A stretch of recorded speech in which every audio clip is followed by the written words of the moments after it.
Graça e paz, meus irmãos. Que bom encontrar você aqui. Que momento especial da reunião, mais uma vez. Louvores entoados, orações feitas. Já tivemos momento de reflexão e agora, hora de nós olharmos para as Escrituras e aprendermos mais do Senhor. Esse é o nosso desejo. Aprendemos mais do Senhor. Quem está feliz, diga amém. Abençoado, diga amém. Amém. Então vamos falar com o Senhor nosso Deus. Amado Deus, bondoso Pai, nós te agradecemos. Tu és exaltado nos céus. Tu és exaltado aqui. Tu és exaltado na nossa vida. Tu és exaltado na nossa igreja. Ministra os nossos corações. Que estejamos firmados somente pela Tua palavra. Ajuda-nos, ó Pai, a observarmos as Escrituras e a permanecemos nela, firmados, enraizados, para assim darmos frutos para a glória do teu santo nome. Nós viemos aqui para ouvir a tua voz, e a nossa oração é que o Senhor fale conosco, ministre em nós, em o nome de Cristo Jesus. Amém. E graças a Deus. Abra a tua Bíblia comigo no livro de 1 Tessalonicenses, capítulo 5. Estava lendo hoje à tarde sobre esta mensagem, que o pastor Oswaldo estava na escala para pregar aqui, e ele avisou: não vou estar, está pregando em uma outra igreja, e aqui estamos, ministrando, pensando nesse texto. É o que eu quero compartilhar com vocês a partir do verso 4. Mas até nós chegarmos lá, vamos nos atentar aqui para a introdução dessa mensagem. A igreja em Tessalônica foi fundada pelo apóstolo Paulo na sua segunda viagem missionária, lá em Atos capítulo 17, a partir do verso 1 até o verso 9, você vai ler sobre a fundação dessa igreja, como é que ela começa, como é que ela se inicia. Paulo se dirige até uma sinagoga, a sinagoga dos judeus, e lá ele começa a pregar, a anunciar o evangelho da salvação.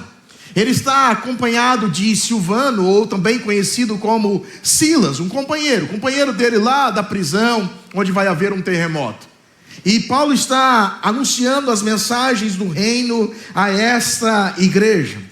Qual era a mensagem de Paulo à igreja que nós encontramos lá em Atos, capítulo 17? Que Cristo haveria de padecer no nosso lugar, mas que esse Cristo não ficaria morto, ele ressuscitaria, e assim aconteceu. Cristo morreu a nossa morte, mas ressuscitou para nos dar vida. E diz a Bíblia então que uma numerosa multidão passou a crer na palavra anunciada, principalmente gregos. Homens e mulheres abraçaram a fé cristã, e provavelmente a igreja se inicia não apenas numa sinagoga, mas também na casa de um homem chamado Jason. Lá ele coloca Paulo, hospeda Paulo e Silas, e ali eles anunciam as verdades do reino a esta cidade, assim começando a igreja em Tessalônica. Paulo então, quando vai escrever essa carta, a primeira carta aos Tessalonicenses, mais uma vez ele está com a presença de Silas, e ele recebe um relatório de Timóteo, e através desse relatório agora ele começa a escrever primeiro aos Tessalonicenses. Tanto 1 Tessalonicense quanto 2 Tessalonicenses são conhecidas também como cartas escatológicas, cartas que falam de detalhes do fim dos tempos. Como é que as coisas vão acontecerem? Como é que vai se dar a vinda de Cristo, os mortos, os vivos? Tanto 1 Tessalonicenses quanto a 2 Tessalonicenses possuem riquezas insondáveis que nós podemos ter uma visão, um vislumbre daquilo que irá acontecer no fim dos tempos. Não apenas em Apocalipse, mas assim como em Mateus capítulo 25, nós olhamos para 1 e 2 Tessalonicenses, também encontramos estas riquezas. Um breve resumo dos capítulos. Capítulo 1, Paulo começa dizendo que está sempre orando por essa igreja, que ele faz questão de lembrar deste povo. A igreja em Tessalônica, ela é composta de um povo diferente. Nós não encontramos pessoas tão nobres na Bíblia quanto este povo, exceto os de Bereia. Os de Bereia vão um pouquinho além, mas fora esse povo aqui é um povo nobre, é um povo que gosta de estudar a Bíblia, é um povo que ama ao Senhor de todo o coração. E Paulo diz: olha, eu faço questão de lembrar de vocês sempre que eu estou orando. Por que é que Paulo fala isso? Porque eles possuíam 3 coisas fundamentais para se ter uma boa igreja. 3 coisas fundamentais para se ter uma boa igreja. A primeira coisa que eles possuíam: uma fé operosa. Ou seja, uma fé ativa. A fé deles não era apenas uma fé da boca para fora, era a fé igual do livro de Tiago, era uma fé com obras. Era uma fé que trabalhava, era uma fé que se compadecia, era uma fé que estendia as mãos, era uma fé que olhava para o outro. Era uma fé que pregava e anunciava as verdades. Era uma fé operosa.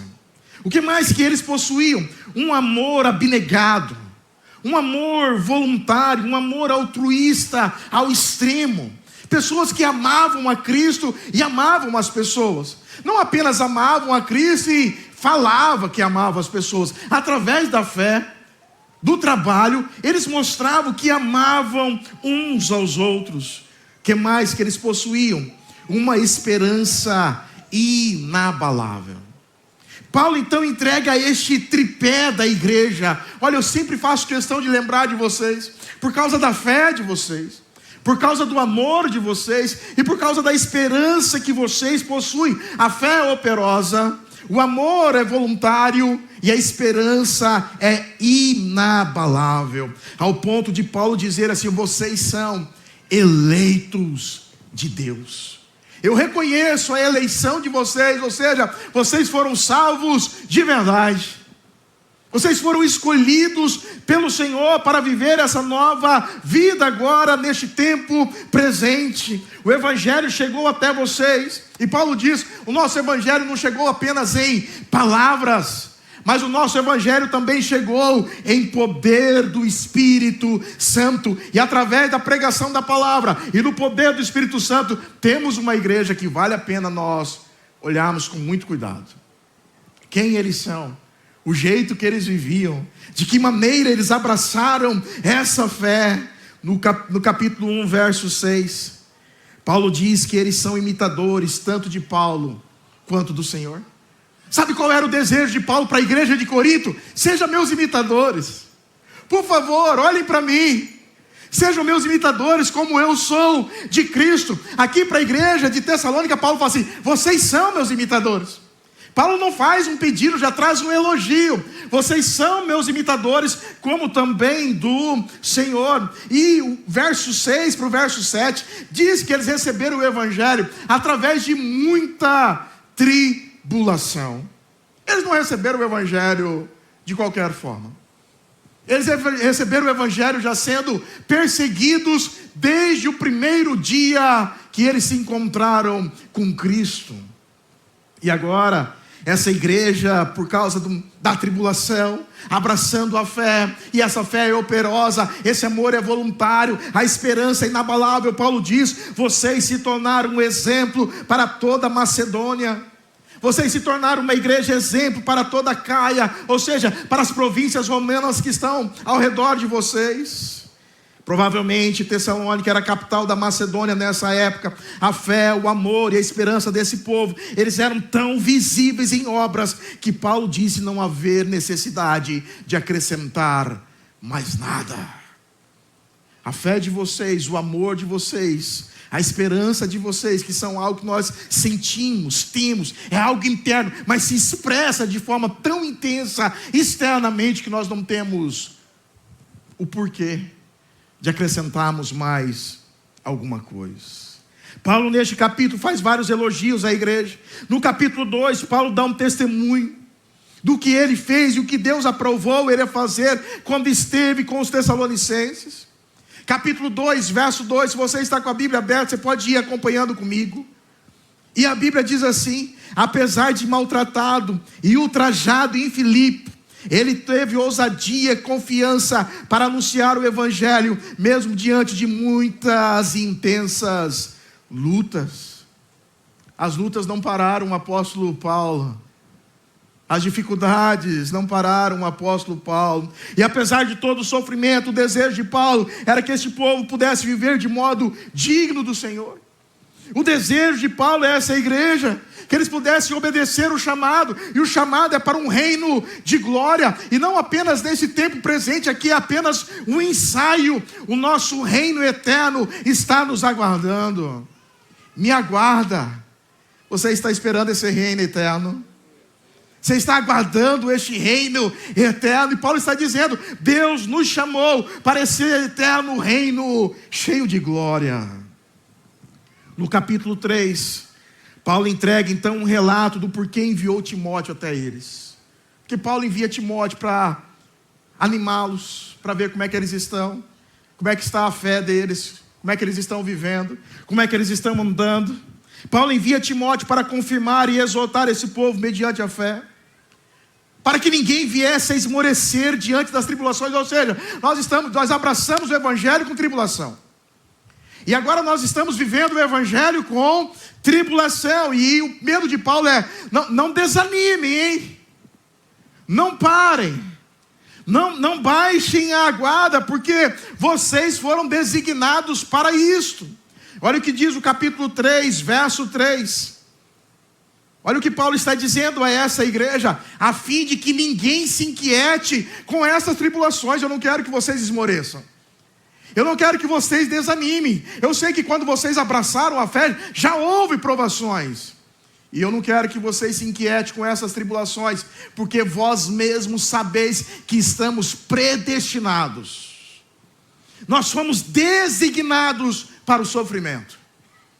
Que mensagem do apóstolo Paulo a uma igreja! E a igreja, cada dia mais que ouvia uma mensagem como essa, a fé era operosa, o amor era abnegado, a esperança era inabalável, mesmo sabendo que eles foram designados para a dor. E aqui tem muita gente que se decepciona com o evangelho.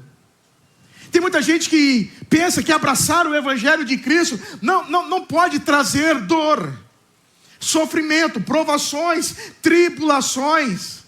Tem muita gente que olha para as verdades da Bíblia e querem selecioná-las, tirando apenas aquilo que parece lhe proveitoso, aquilo que lhe parece bem para lhe dar uma vida boa nessa terra. Mas Paulo está dizendo: nós fomos designados para as tribulações. O reino eterno, este sim, é de glória. O reino que nós aguardamos, este sim é de paz, justiça e alegria. Ele não é de comida e bebida. E aqui tem muita gente que se decepciona quando a mensagem vem, uma mensagem falsa pregada de que o evangelho é para fazer tudo dar certo na vida da pessoa, que o crente não sofre, que o crente não pega gripe, que o crente não pega outras enfermidades, que o crente não sofre com um problema, alguma doença, alguma tragédia. E muita gente quer abandonar a fé. E Paulo está dizendo aos nossos corações aqui também, nessa noite: olha, vocês foram destinados para isto. Obrigado, pastor. Só um amém, mas tá bom. Vocês foram destinados para isso. Paulo enviou Timóteo também, porque Paulo temia que o tentador, Satanás, pudesse arrebatar este povo, ao ponto de tornar o trabalho de Paulo em vão. É o verso 5 do capítulo 3. Mesmo em meio a muitas lutas, Satanás vai vir para provar esse povo. No capítulo 4, Paulo roga ao Senhor para que essa igreja continue crescendo, progredindo. E ainda no capítulo 4, Paulo traz a primeira repreensão. Até o capítulo 3, Paulo só tem boas palavras, elogios, animando o povo, reafirmando a fé, trazendo a palavra de esperança. Mas no capítulo 4, então, vem a primeira repreensão, com instrução, revelando a vontade de Deus. E o verso 3 do capítulo 4 diz assim: pois esta é a vontade de Deus, a vossa santificação, e que vos abstenhais da prostituição. É a primeira advertência à igreja. Não havia nenhuma até este momento. Olha, o Senhor está olhando para vocês, e o desejo dele, a vontade dele é que vocês continuem sendo santos, porque o Senhor vosso Deus é santo. Continue se santificando, porque sem isso ninguém verá o Senhor. E qual é o desejo do Senhor? Que vocês deixem de lado, se abstenham da prostituição. Qual é o desejo do Senhor? Consagre o seu corpo à santidade. Olhe para a carne e a tenha como um grande inimigo. Ela pode roubar o seu coração de Deus.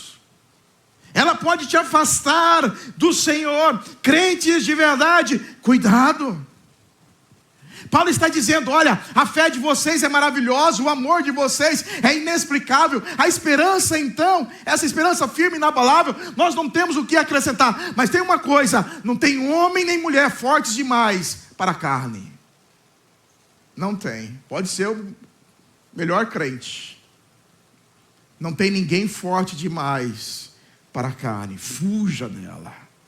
Homens que me ouvem aqui nessa noite, fujam da carne. Mulheres que me ouvem aqui, fujam das tentações da carne. Cuidado com a prostituição, cuidado com a impureza, cuidado com a pornografia, cuidado com aquilo que os seus olhos veem. Não tem ninguém forte demais. Olha para a igreja de Tessalônica, eles eram nobres, e Paulo está dizendo: a vontade do Senhor é que vocês se abstenham da prostituição. Cuidado. E o verso 7, ele continua com a repreensão: porquanto Deus não nos chamou para a impureza, e sim para a santificação. Deus não nos chamou para vivermos em meio à impureza. Deus não nos chamou para vivermos em meio às coisas do mundo, fazendo aquilo que é do mundo, agindo de acordo com a cobiça do mundo. Deus nos chamou para a santificação. E aí no fim do verso 8, Paulo diz assim: quem rejeita isso, não rejeita homens. Não rejeita homens, mas rejeita sim o próprio Deus. Ou seja, não é o pastor Oswaldo Júnior que está falando para você se abster da prostituição. Não é o pastor Oswaldo Júnior que está falando que você não pode olhar coisas imundas. Não sou eu que estou falando para você que você não pode adulterar, se prostituir, deitar com um namorado, que isso tudo é pecado diante de Deus. Não sou eu. Quem rejeita isso está rejeitando o próprio Deus. Sou eu. É o próprio Deus que está falando: eu não aprovo essas coisas, eu não me deleito nessas coisas, eu trago justiça sobre essas coisas. Já no verso 9 de 1 Tessalonicenses capítulo 4, com relação ao amor, Paulo diz: não há necessidade de ensino, porque vocês foram instruídos pelo próprio Deus. Isso é lindo demais. Vocês foram instruídos pelo próprio Deus, cumprindo assim a promessa de que o Espírito Santo nos revelaria todas as coisas através de Cristo Jesus.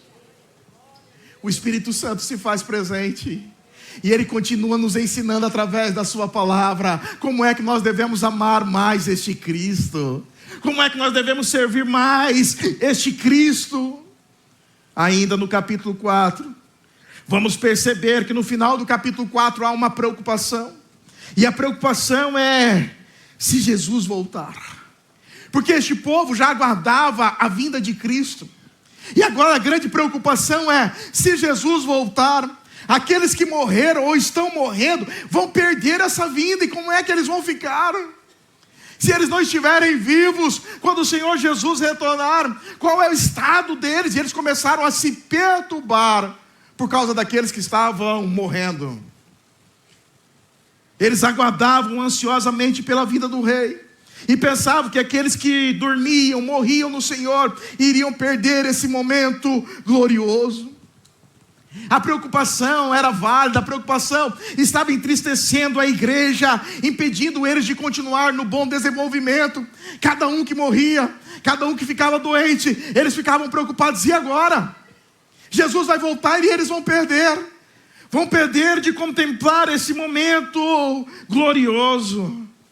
Paulo então traz a eles uma revelação de Deus com respeito aos que já dormem. Paulo diz: eles não perderam nada, eles não irão perder nada, pois quando o som da trombeta soar, quando nós ouvirmos o som da trombeta, os mortos ressuscitarão primeiro, e nós, os que tivermos vivos, seremos transformados num abrir e fechar de olhos, e juntos nós nos encontraremos com nosso Senhor. Aleluia.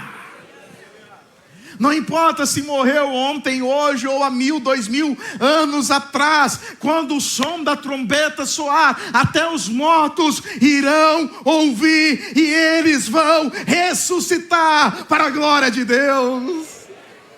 Eles não perderam nada. Eles não irão perder nada, eles vão contemplar este momento maravilhoso da vinda de Cristo. E diz Hebreus capítulo 10, que aquele que vem, virá, aleluia, e não tardará. Chegamos agora no capítulo 5, onde quero gastar um pouco mais de tempo com vocês. Dos versos 4 ao 11. Dos versos 1 ao 3, Paulo está dizendo, olha, eu não tenho por que falar e escrever com relação ao dia do Senhor. Porque o dia do Senhor será como um ladrão que vem de noite. Nós não sabemos quando. Não sabemos quando ele aparece, quando é que ele chega. É um momento que ninguém conhece, que ninguém sabe. E agora nos próximos versos, Paulo trata do que realmente importa para a igreja. Qual é a preocupação da igreja? Os que morreram e vão perder este momento.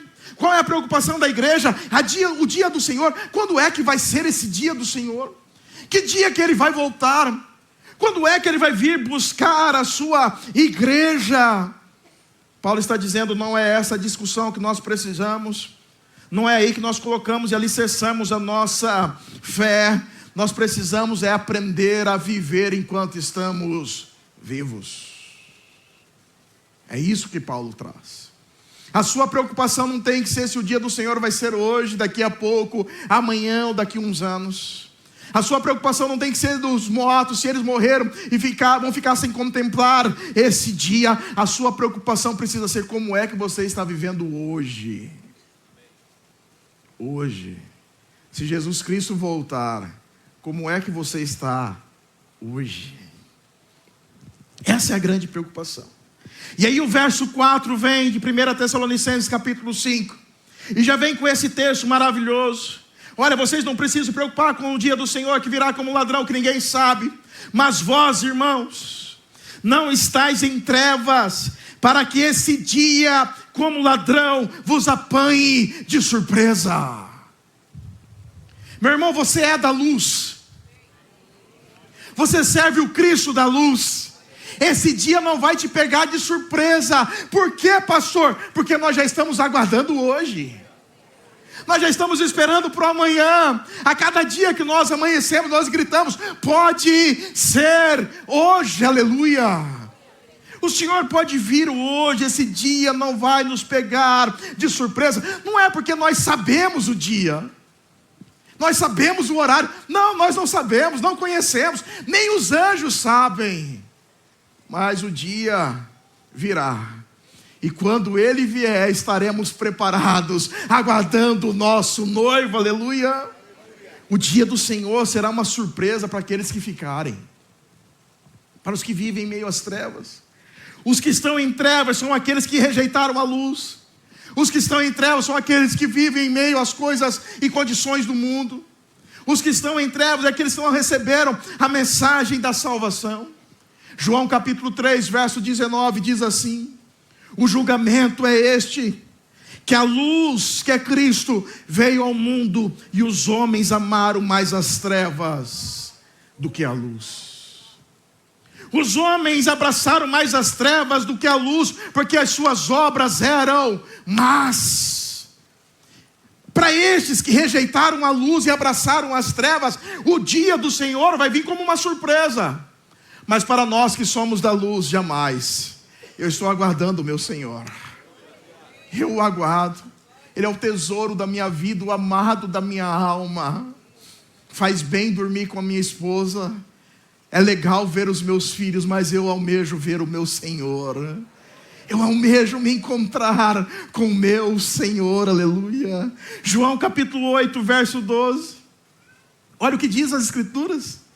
De novo lhes falava Jesus, dizendo: eu sou a luz do mundo, quem me segue não andará nas trevas. É o que Paulo está dizendo, meus irmãos, nós não somos das trevas.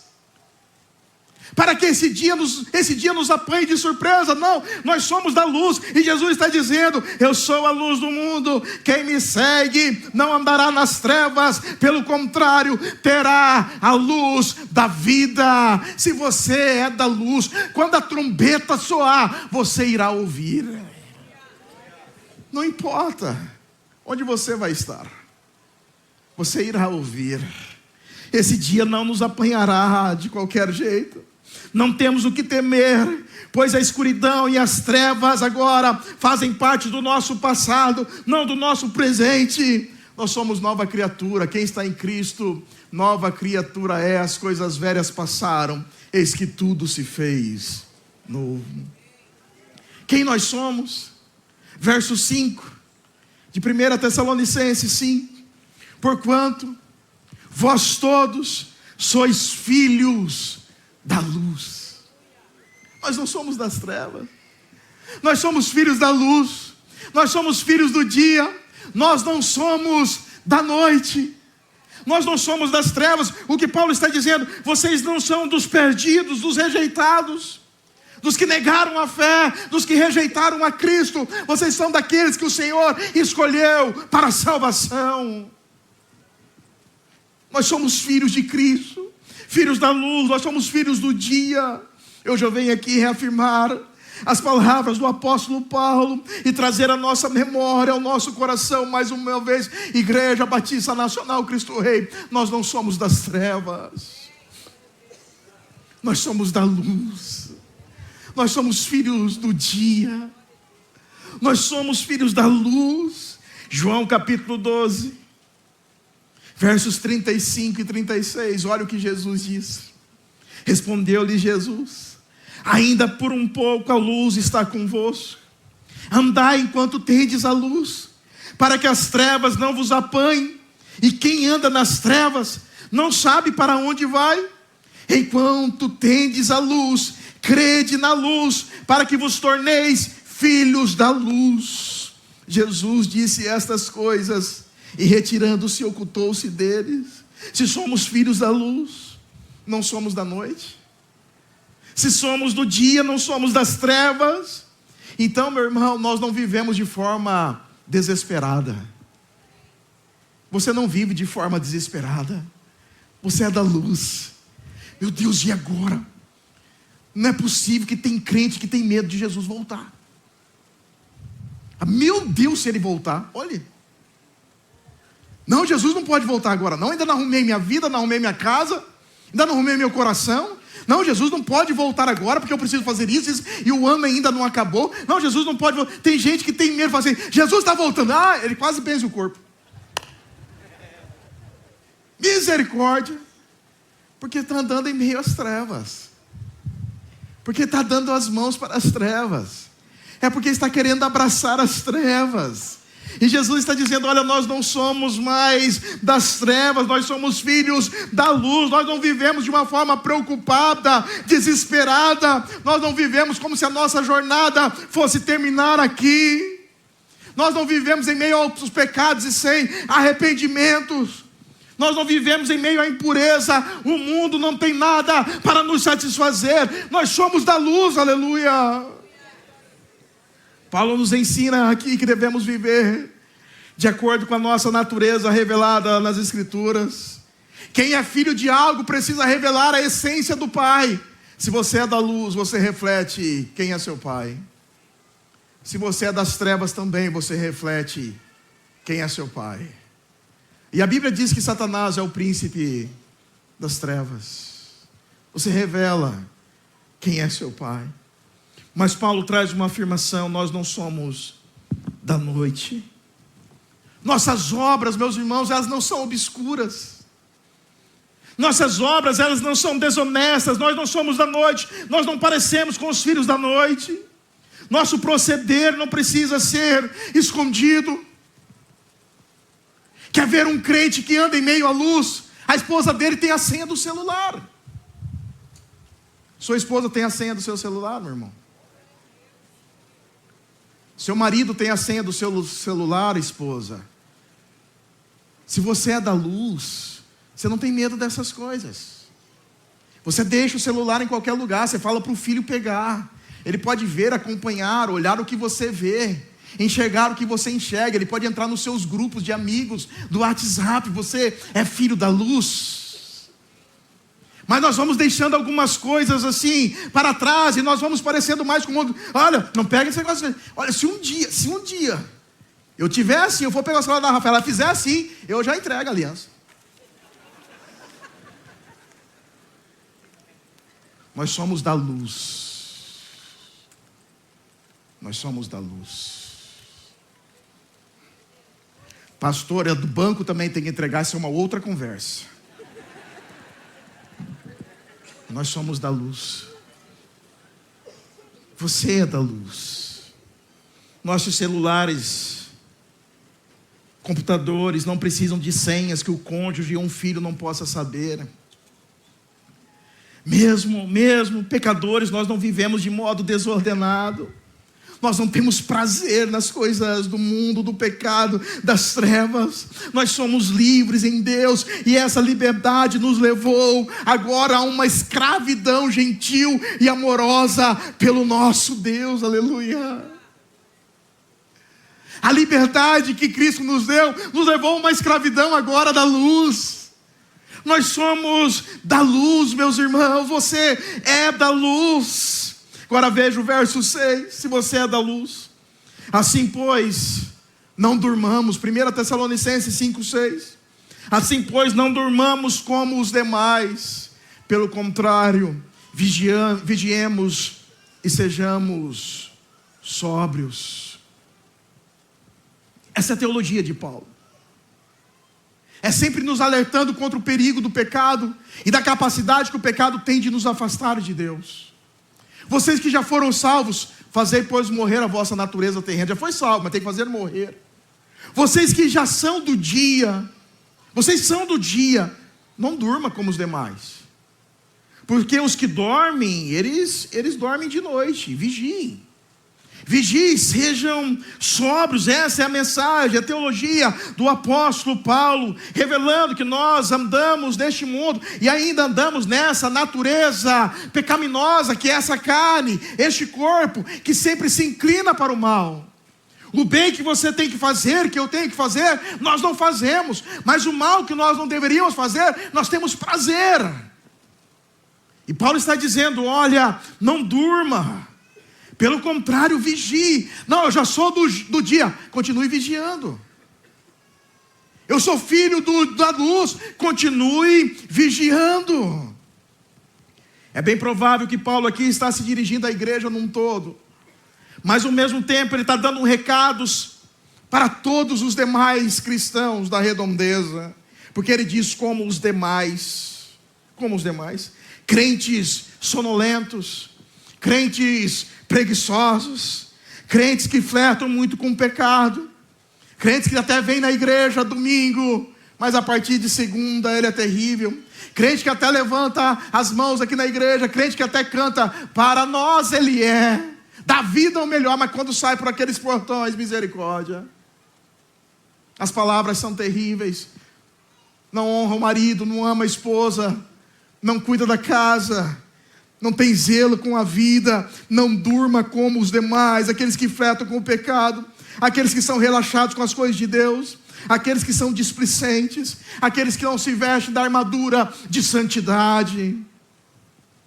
Crentes que dormem são os crentes que possuem uma vida infrutífera, crentes que não servem, crentes que não se unem, não se juntam, crentes que não colocam a fé para operar, que não demonstram as obras de amor, que as suas palavras não falam da sua esperança inabalável. São pessoas que não se compadecem do perdido, não se compadecem dos necessitados. Em um sermão sobre este texto intitulado Desperta, Desperto, Charles Spurgeon mostrou a loucura e a tragédia do cristão adormecido. E ele nos mostra 3 imagens poderosas. Ele diz: a primeira imagem, uma cidade está sofrendo com a peste. Um oficial da cidade está caminhando pelas ruas e gritando: tragam os mortos, tragam os feridos, Tragam aqueles que foram acometidos pela peste. Enquanto isso, o médico possui uma cura, mas ele está dormindo. Não durmamos como os demais, sem amor, sem fé, sem esperança. Tem gente sofrendo com a peste, e às vezes nós não estamos nem aí. Tem gente morrendo do nosso lado, e quando eu falo de morrendo, é morrendo para o inferno, e nós não estamos nem aí. Charles Spurgeon usa uma outra figura. Ele diz: um navio de passageiros cambaleia sob uma tempestade, e está prestes a bater nas rochas, trazendo a morte quase certa para centenas de passageiros o tempo todo. Mas o capitão do navio, que tem condições de tirá-lo dessa situação, desce para o porão e dorme. Não durmamos como os demais. Não, eu sei que tem gente aí preocupada. Eu tenho uma mensagem do Evangelho que pode salvar essa vida, mas eu prefiro me esconder no porão. A terceira imagem, ele diz: um prisioneiro em sua cela está prestes a ser levado à execução. Seu coração fica apavorado com a ideia de ser pendurado em seu próprio pescoço, com medo da morte e do que o espera depois da morte. Enquanto isso, um homem possui uma carta de perdão para o condenado, e ele apenas se senta no quarto ao lado e dorme. Bene Cristo Rei, nós somos chamados para uma fé operosa. Nós somos chamados para um amor abnegado. Nós somos chamados para pregar sobre uma esperança inabalável. Nós não fomos chamados para dormir. Nós não fomos chamados para nós não estarmos nem aí. Eu sei que tem horas as pessoas podem pensar que nós somos até chatos, né? Os nossos parentes podem pensar que nós somos até chatos. Falam assim: eu não vou convidar fulano não, porque toda hora que ele vem aqui ele quer me converter. Mas essa é a nossa mensagem. Essa é a nossa maior demonstração de amor para os que nos cercam, estão perto da gente, aqueles que o Senhor levanta. O Senhor quer que você use a sua vida, suas redes sociais, a sua boca, suas atitudes para falar do seu amor. Não durma. Não durma. Você tem uma carta de perdão. Você tem como livrar esse barco de morrer todos estes em meio às rochas. Você tem como dar um remédio que sara o homem da peste mortal. Cristo é a esperança, Cristo é a mensagem, Cristo é o remédio, Cristo é o que salva, Cristo é o que liberta, Cristo é o que restaura, Cristo que nos ampara, é Cristo quem cuida da gente, e é Ele quem vai vir nos buscar. Aleluia. Não durmamos, pelo contrário, vigiemos e sejamos sóbrios. Paulo irá usar essa expressão, sejam sóbrios, mais uma vez no verso 8. Daqui a pouco. É interesse de Paulo que os cristãos aprendam a necessidade da vigilância e da sobriedade. Como também o apóstolo Pedro, lá em 1 Pedro capítulo 5, verso 8, olha: sede sóbrios e vigilantes, o diabo está por aí, andando ao vosso derredor, procurando alguém para devorar. Sede sóbrios. Ser sóbrio é viver uma vida de fé com Deus, é agarrar em suas promessas, é entender que mesmo diante dos cenários mais difíceis, Ele continua sendo Deus e obtendo o controle de tudo. Ser sóbrio é olhar para a majestade desse Deus e fazer aquilo que nos cabe, é gastarmos as nossas vidas para Ele, obedecendo os seus mandamentos.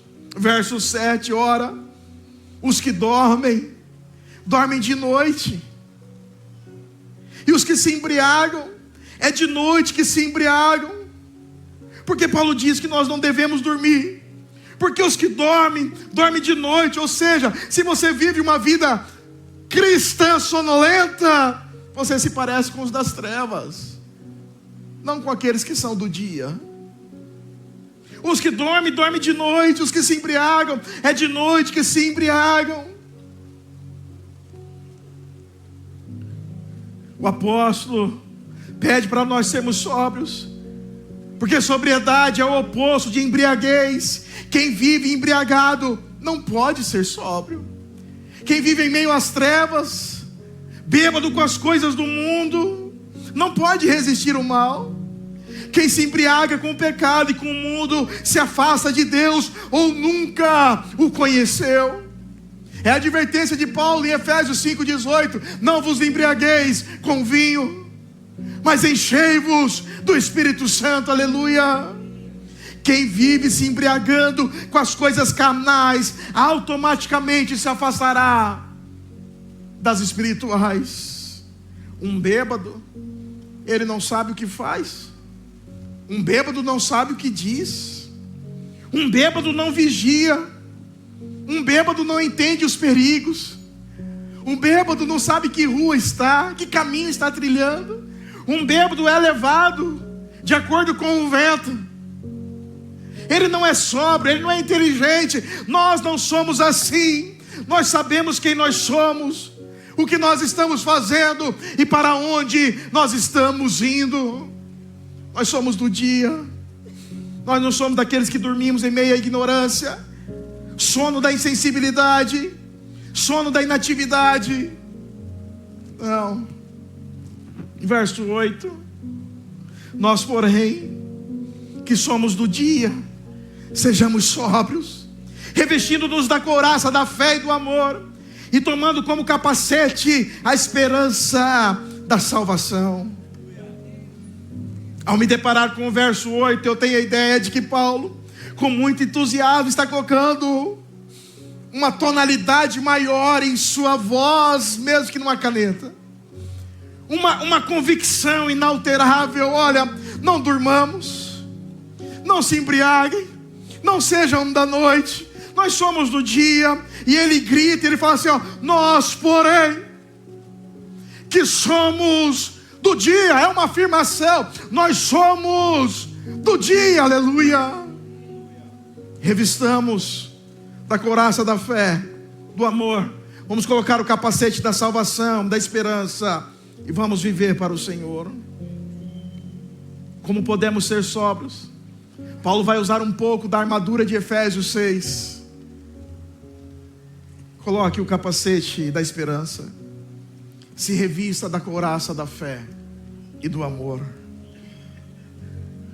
Couraça da fé, não perca a fé de vocês. Se revista sempre dela, como um bom soldado que necessita de sobriedade e vigilância. Não se esqueça, nós vivemos pela fé, o justo viverá pela fé. E se ele se afastar da fé, o Senhor diz: eu não tenho prazer nele. Eu não tenho prazer nele. A fé nos aproxima de Deus. A fé faz com que a gente possa agradar ao Senhor. É pela fé. É pela fé que nós agradamos o Senhor. Coloque a couraça do amor, o amor de abnegação, o amor em favor ao próximo. Isso te protege deste mundo egoísta, egocêntrico. Coloque o capacete da esperança da salvação. Guarde isso sempre. Há uma esperança salvadora que já se manifestou e irá se manifestar a nós. Cubra sua mente com isso. Eu fui salvo. Eu fui salvo. E quando Satanás mandar as suas setas, vai bater neste capacete, mas não vai penetrar na sua mente. Vai bater e vai voltar. Vai cair por terra. Bate e cai.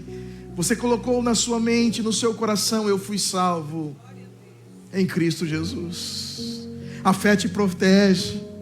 O amor te leva à obediência, te afasta das trevas. A esperança te acompanha. Verso 9. Para mim, 1 Tessalonicenses 5:9, é a promessa mais gloriosa da Bíblia. Para mim. Toda a Bíblia é maravilhosa, mas para mim, este texto é maravilhoso. Porque Deus não nos destinou para a ira, mas para alcançar a salvação mediante nosso Senhor Jesus Cristo. Nós não somos do dia, por quê? Porque nós fomos escolhidos em Cristo Jesus. Escolhidos para a salvação, destinados a ela. Essa predestinação não é apenas uma escolha qualquer, uma assinatura de um papel e pronto. Ao ler esse verso 9 de 1 Tessalonicenses, capítulo 5, eu preciso compreender todo o amor de Deus. O amor desse Deus justo, por quem não valia nada, eu. Por quem nem o queria, eu. Por alguém que o rejeitava, eu. Por alguém que estava inclinado à carne, eu. E quando eu olho, Deus não nos destinou para a ira. Esse amor me alcançou, aleluia. Porque eu deveria sofrer a ira de Deus, mas Ele não me destinou para ela. Em Cristo Jesus, Ele me escolheu para a salvação. E agora Ele não apenas me ama, Ele vem à terra. Ele precisa ser gerado no ventre de uma mulher. Ele precisa aprender através do sofrimento. Ele precisa ser encravado em uma cruz. Ele precisa ser humilhado. Os homens precisam colocar uma coroa de espinhos nele, pegar uma vara e bater nessa coroa e zombar dele. Salve-se, rei dos judeus. Sabe por que ele fica quietinho? Ele não abriu a sua boca.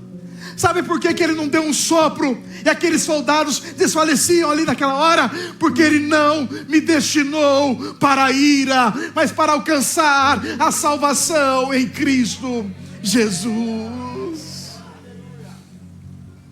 Sabe por que ele estava lá na cruz falando: Pai, perdoa-lhes, porque eles não sabem o que fazem.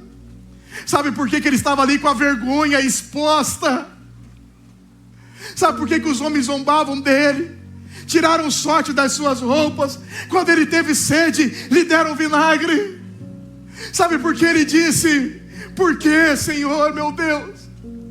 Por que me abandonaste? E quando ele expressou a sua última frase: está consumado. Tudo isso porque Deus não nos destinou para a ira, mas para alcançar a salvação, aleluia. Pastor Paul Washer usa uma ilustração maravilhosa das mãos de Deus. E ele diz que com uma mão, Ele estendeu o sacrifício de Cristo em amor, destinando os homens para a salvação. Com uma outra mão, o Senhor Deus está segurando a sua própria ira. E essa salvação, as portas ainda estão abertas para hoje. Venham, se arrependam, se convertam. Vocês não foram destinados à ira. Se ouvir a voz desse evangelho e entender ele, você não foi destinado à ira. Receba Cristo, seja salvo. Essa mão está assim te chamando, a outra está segurando a ira do próprio Deus. Mas diz o pastor Paul Washer em sua ilustração, que um dia as duas mãos vão se abaixar. Então a ira virá sobre aqueles que não receberam o evangelho. Deixa eu te dar uma dica. Talvez você tenha dificuldades em gravar textos da Bíblia, e precisa trabalhar isso. É bom ter os textos decorados na mente. Pode ser que você tenha conhecimento bíblico, mas não tenha textos gravados na memória. Eu te convido a gravar o verso 9 de 1 Tessalonicenses, capítulo 5. Essas poucas palavras são poderosas e podem alimentar a sua alma. Essa certeza pode transformar suas emoções, te livrar dos medos, te socorrer nos momentos mais difíceis da vida.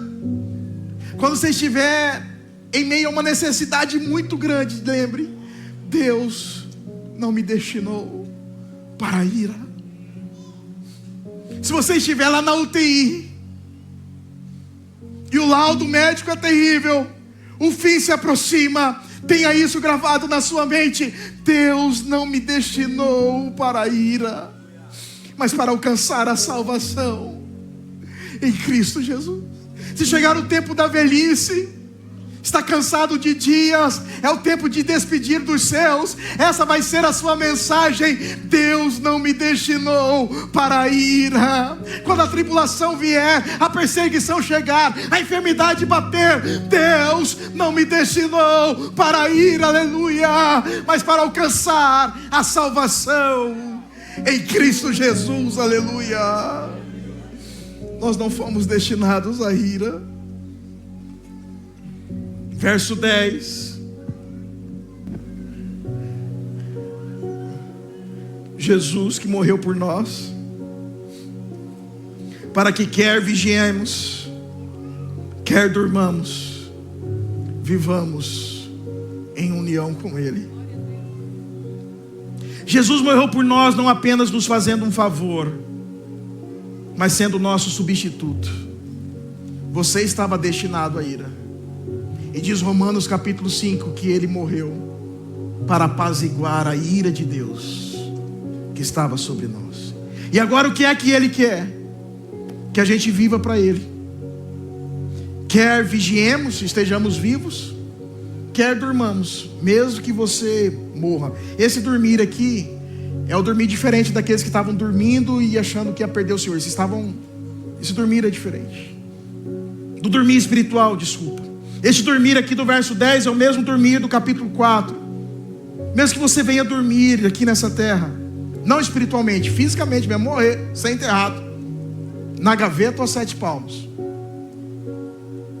você vive e morre para o Senhor. Quer vigiemos, quer durmamos, vivamos para o Senhor. Você foi destinado à salvação. A morte de Cristo não pode ser chamada de sono. Ele morreu mesmo, mas Ele ressuscitou da morte, para que a nossa morte fosse apenas um sono. O crente não morre, o crente dorme, apenas dorme. E quando chegar o grande dia, Ele vai dizer: está na hora de acordar, bora, vamos para casa. Está na hora de acordar, levanta. Vem. Levanta, querida. É o que Ele diz, Talita Cumi. Levanta, querida. Está na hora de acordar. Verso 11. Termina aqui. Consolai-vos, pois, uns aos outros. Edificai-vos reciprocamente, como também estáis fazendo. Nossa tarefa, nossa responsabilidade, nosso privilégio é confortar a nossa comunidade de fé com essas palavras. Consolamos as pessoas em meio às dores. Alertamos as pessoas quando elas estão no bem bom da vida e achando que a vida é isso. Eu falo, não. Que legal que o Senhor te abençoou, mas a vida não é isso não. A vida não é isso. A verdadeira vida está para chegar. Consolemos uns aos outros com a ideia de que Cristo nos deu vida. E vida abundante é vida nele. Fale com seus filhos, fale com seu marido, fale com a sua esposa, fale com aqueles que te cercam. Nós não fomos destinados para a ira, mas para alcançar a salvação. Consolem uns aos outros, preguem uns aos outros e vivam uns pelos outros com uma fé operosa, com um amor voluntário, abnegado, com uma esperança inabalável. Por que, pastor, que eu tenho essa fé?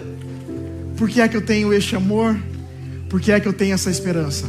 Porque nós não fomos destinados à ira, mas para alcançar a salvação em Cristo Jesus. Que o Senhor te abençoe.